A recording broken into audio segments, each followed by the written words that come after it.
Pozdravljeni v oddaji 7 ob 7. Današnji nabor novic, ki jim bomo vdahnili poseben karakter, je sledeč.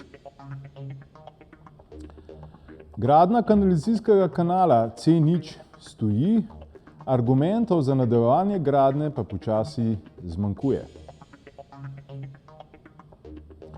Všečki na omrežju X, nekdanjem Twitterju, postajajo zasebni in ne bodo več vidni vsem. Alenka Bratušek se čuti razžaljena zaradi zapisa na družabnem omrežju. Dober večer, moje ime je Edvard Kadič, vi spremljate oddajo 7 ob 7, kjer novicam vdahnemo karakter. Si vi lahko predstavljate, da ta kanalizacijski vod C0, ki poteka čez vodovarstveno zajetje glavnega mesta Slovenije Ljubljane, ki ima 300 tisoč prebivalcev, še vedno poteka, to se pravi gradnja še vedno poteka zaenkrat po planu. Sicer trenutno nekoliko stoji vse skupaj, ampak župan si v bistvu obeta, da bo to dokončano in da bo vse lepo in prav. Zdaj, nekaj dni nazaj je pred preiskovalno komisijo v Državnem zboru na to temo pričal tudi Andrej Vizjak, nekdanji minister v Janševi vladi, to se pravi med leti 2020 in 2022. In je v bistvu izrazil resnično ljubo začudenje nad tem projektom, kako je sploh možno, da je do izvedbe takšnega projekta prišlo.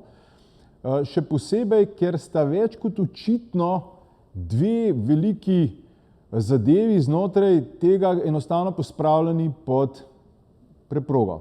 Prvič je to, da sam projekt poteka po območju Natura 2000, kjer samo po sebi, že zaradi samega te, to se pravi, vloge v tej Naturi 2000 zahteva okoljsko presojo, sam projekt.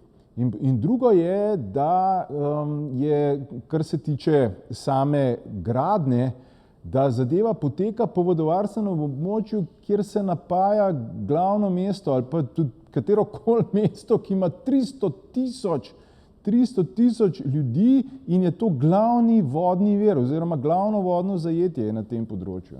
In mi tukaj čez zdaj počasi dobivamo ljubkovalno imenovano celo drekovod. In zdaj dobro vprašanje je, zakaj je na vsakem shodu, ki jih organizira Aleš Primc, več ali manj pred magistratom, zakaj je toliko malo ljudi? Dragi Ljubljančani, a vam ne potegne, da vam bo nekega dne, kar je dejstvo, kar ni več teorija, je dejstvo, da bo pricurlalo iz pip v bistvu gnojnica. In jaz sem govoril pred to oddajo z Alešem Primcem in mi je povedal par stvari, ki bi nas morale še bolj skrbeti. Ena od stvari je to, da na vseh inštancah zadeve padajo, da je državna sekretarka Tina Sršen, ki je podpisala odredbo, oziroma odlok, ali kako se reče, da ni potrebno presoje na okolje izvesti za ta projekt, pač še vedno državna sekretarka in mirno deluje na Ministrstvu za okolje in prostor.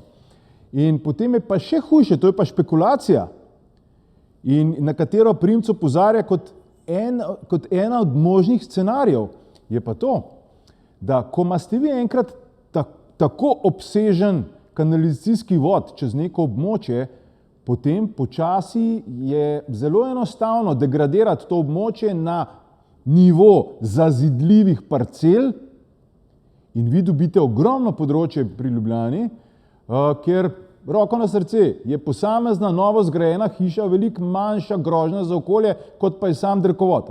To pomeni, da pač zgradimo še tistih par hiš, pa nikomor nič, bi rekel tega. Tako da, dragi Ljubljančani, dajmo se počasi nekoliko bolj zavedati te problematike in dokler niso vse stvari narejene absolutno skladno s predpisi in ta trenutek Imam informacijo, da bo v naslednjih dneh prišlo ven še bistveno bolj obremenjujoči dokazi, dokumenti, kot je bilo že do zdaj. Tako da se bomo morali resno zaangažirati okrog tega, da se to ustavi, in ne bom špekuliral, zakaj se kot buldožer ta trenutek obnaša mestna oblast in ne upošteva nikogar, zgolj in izključno s ciljem samo, da bo ta projekt nekako zaključen. Všečki na omrežju X postajajo zasebna stvar. To je zelo zanimivo v bistvu, da drugi ne bojo videli, koliko ljudi je vam všečkalo oziroma lajkalo, kot rečemo pogovorno, vaše objave. Zelo zanimivo, no? Ampak razlog v ozadju je pa po navedbah vodstva omrežja X oziroma bivšega Twitterja pa v tem, da bi marsikdo všečkal marsikaj, če drugi ne bi vedeli, da je on to lajkal. To se pravi, ta vpliv okolice ali pa javnega mnenja je seveda več kot očiten in tudi v tem primeru se želi omrežje X temu pač izogniti v dobro svobode govora. Priča smo dogajanju na sodišču, kjer je vpletena infrastrukturna ministrica Alenka Bratušek, in sicer tokrat je pa žrtev Davorin Kopše, to se pravi, on je tožena stranka, in sicer za en zapis na omrežju X, ko je zapisal, oziroma, dajmo tako reči, povod za ta zapis so bile besede Alenke Bratušek v času korona krize, da ona si pa ne bo namestila aplikacije za sledenje, preprosto zato, ker ne bo dovolila, da bi Hojs ji sledil. In na to je Davorin Kopše zapisal, to je pa tip ženske, kakršne si pred leti med 3. pa 4. uro zjutraj našel osamljene v diskotekah in si jih lahko pol, ko je bilo konc, ko se je diskoteka zapirala, odperil za bližnji vogal. Hashtag nadute domišljavke. To se pravi, hashtag je, to je tista lojtrica, na koncu zapisa na tweetu namenjeno dati kontekst.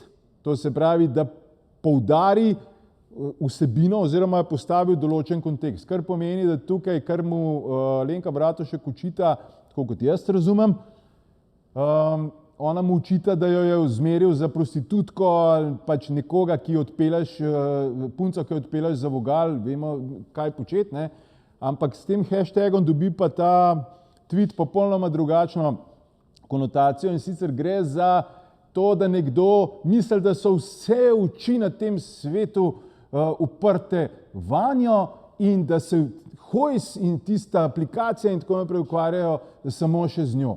Zdaj, če se spomnimo, pred leti je Alenka Bratušek uspela fotoreporterja Janja Božiča spraviti v tujino, da se je umaknil v London, ker je, bom rekel, ona preko sodišča uspela ga obtožiti in obsoditi za kaj? A veste zakaj?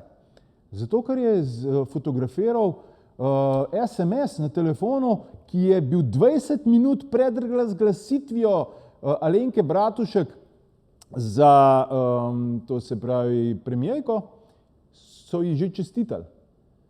Kar pomeni, da je neposredno bil to dokaz oziroma vodi v sklep tako dogajanje, da je bilo glasovanje v bistvu bolj kot ne samo maska za javnost. Kar pomeni, da so tovrstne sodbe in sodni pregoni in tako naprej lahko namenjeni tudi čemu drugemu ali drugače povedano, predvsem temu, pustite me primer, da lahko delam tisto, kar meni paše, vsi ostali bodite pa tiho, ker jaz sem. Toliko za danes v oddaji 7 ob 7. Spremljajte nas ponovno v ponedeljek. Seveda pa si vse te novice lahko podrobneje preberete in spremljate na portalu 24 vsak dan. Tako da zaenkrat pa lepo pozdravljeni.